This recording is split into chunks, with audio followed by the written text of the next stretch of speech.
Hey cats, it's your midsole man eddbud here. I've got a dose of running related news for you. Checking out the rather muted launch of the Vaporfly Next% 4 and Streetfly 2 here in the UK from Nike. Also a shock drop on the Adizero Pro Evo 2 in the UK and Ireland. Nobody saw that one coming. Hoka launched their new daily shoe, the Clifton 10, and also another runner's been pulled up for using illegal shoes in a race. Lots to get through, let's get to it.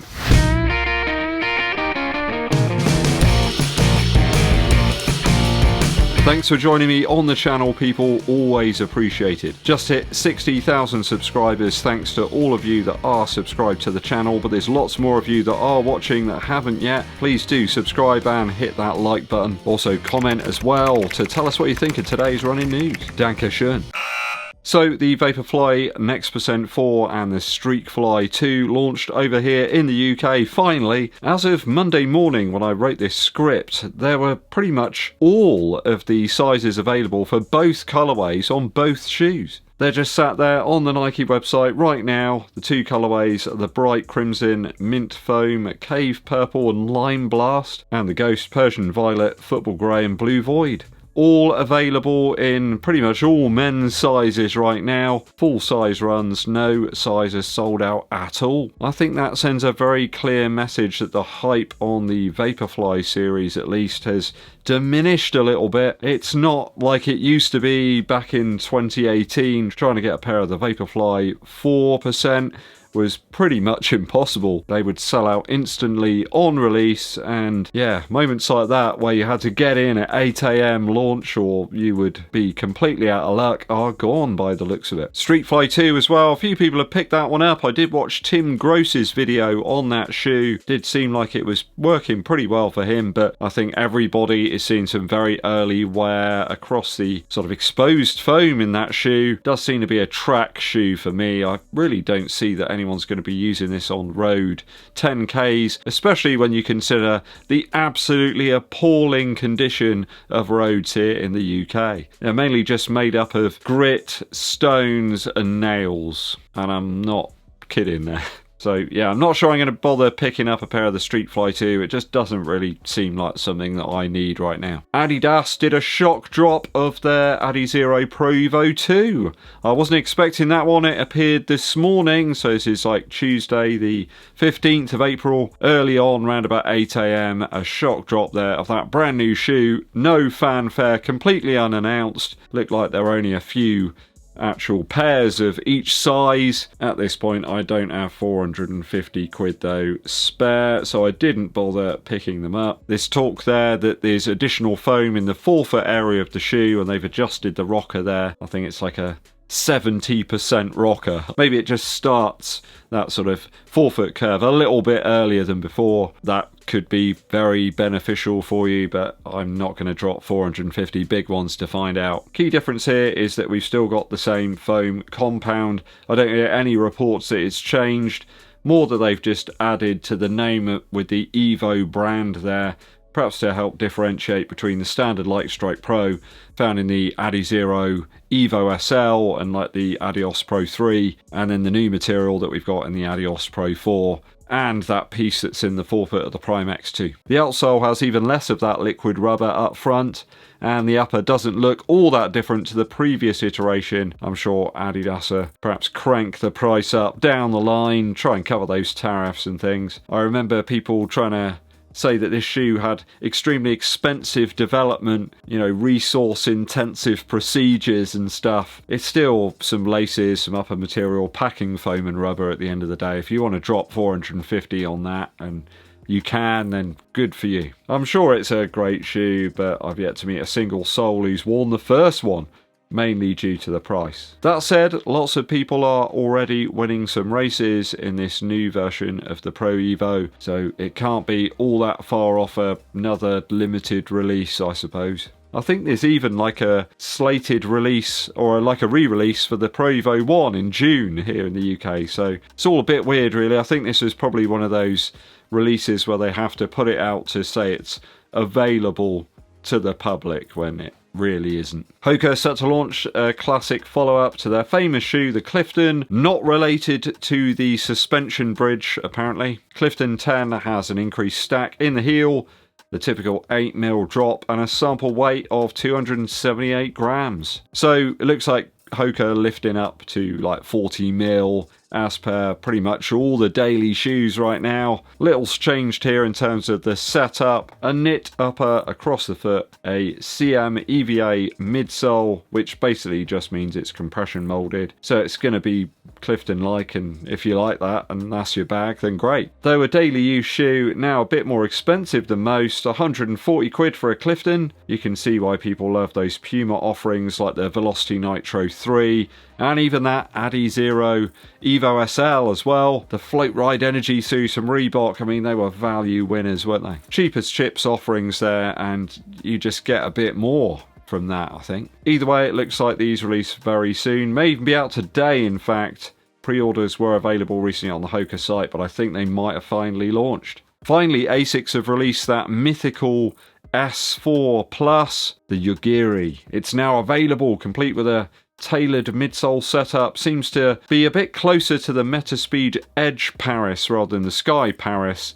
That means a curve to the carbon plate here rather than a flatter landing platform. So the midsole appears to feature Flight Foam Blast Turbo Plus on the top, and then a much firmer layer underneath of flight foam. We haven't seen that used for ages. So more a stability based offering here.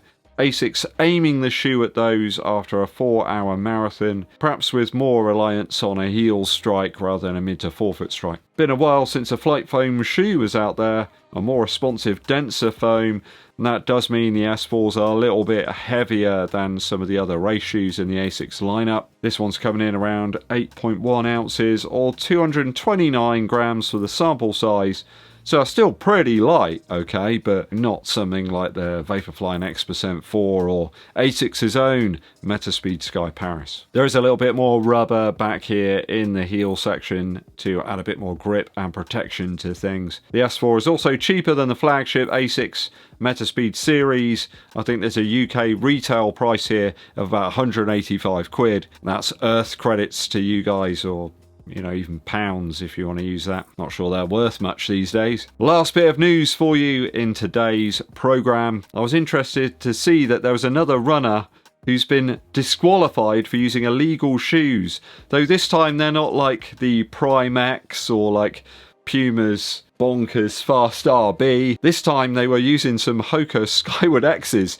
I mean, they were monstrously heavy, those shoes, in my size. I did sell my pair on. It wasn't really something that I wanted to use. I'm like a stick-thin man, and they just felt really heavy. So a runner completed a 100-mile championship event, 11 hours, 42 minutes and 42 seconds, easily beating the second-place competitor. Though the runner here, Rajpal Panu, an American runner, was disqualified while it was found he was wearing the SkywardX. So he decided to wear these only a day after actually getting them and, you know, doing a training run in them. As you might well know if you've used this shoe, it's quite a heavily stacked shoe. I think it was like 46mm perhaps in my size, might have even been more than that, and he opted to wear them on race day, which just seems a bit bewildering. Maybe it was just an honest mistake. Now, this is a road ultra marathon we're talking about here, so like 100 miles. You could say the extra stack perhaps helped a little bit to lessen fatigue, but all that extra weight as well, is that going to be beneficial? Especially over 100 miles. I mean, I could feel the weight after 3 miles. Surely detrimental in the long run. Over a marathon even, some would deem that to be too much, but for 100 miles in 11 hours, that's a considerable amount of extra cushion, but lots of heft. Interesting too is the fact that he is a Hoka sponsored athlete. Also interesting is the fact it was someone watching on a live stream that reported the rule break, rather than any officials at the race who measured the shoes or checked their legitimacy. I am aware that he didn't wear the leather jacket during the race as well. I think that would have been a bit too much. although he does it pretty cool in that one. So not really a shoe, I think, that anyone would ever suspect someone to be disqualified from a championship race for using, but I guess in the hands of elite runners, you know, maybe these shoes are significant advantages. I'm not sure about all of that really. He seems like a nice bloke though. I'll let you make your decisions on this one, whether it was a publicity stunt or just an honest mistake. Okay, that's all the news for this week. If you spotted any cool stories, let us know on the email in the description that's in this video. Quick musical interlude for you, this time from Bernard Butler. It's a live EP that was released at the tail end of 2024. This one's called Live at the Green Note. 6 tracks on this one, and they're all live versions of tracks that Bernard Butler first released on his album that was out in the earlier part of 2024. It's an album called Good Grief, which I think is a really great little play on an English kind of term. Is there like good grief? I'm not sure. It's good to grieve, I think, and get it out of your system sometimes, I suppose. This gives you an idea about his live performances that are very ad-lib, I guess. I think he's probably taken some inspiration from some of the early 90s live, very ad-lib performances from Jeff Buckley. They were magic, really, while he just had his Telecaster and using his voice.